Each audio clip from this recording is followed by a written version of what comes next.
இனி பலஸ்தீன் தேசமே இல்லை, இஸ்ரேல் மட்டுமே என மனிதகுல அரக்கன் நெதன்யாகு கூறியுள்ளார். டொனால்ட் ட்ரம்பும் நெதன்யாகுவும் இணைந்து நடாத்தும் நாடகமாக, மனித குலத்தையே அழிக்கும் செயற்பாடாக, ஒரு தேசத்தையே அழிக்கும் செயற்பாடாக தொடர்ச்சியாக அரங்கேற்றப்படும் நிலையில் கட்டாரையும் தாக்கிய நிலையிலே இந்த அறைகூவலும் விடுக்கப்பட்டுள்ளது. துருக்கியும் தொடர்ச்சியாக ஆடுமாக இருந்தால் துருக்கியையும் தாக்குவோம் என்ற தொனியிலே நெதன்யாகுவின் வார்த்தைகள் என்று காணப்பட்டது.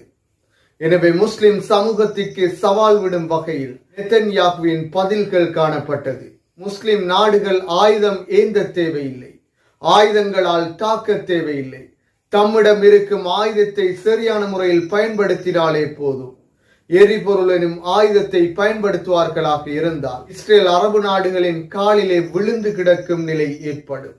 என்றாலும் அரபு நாடுகள் இன்று வரைக்கும் மௌனம் காக்கும் நிலையிலும் அமெரிக்காவிடம் சமாதானம் பேசும் நிலையே தொடர்ச்சியாக காணப்படுகின்றது.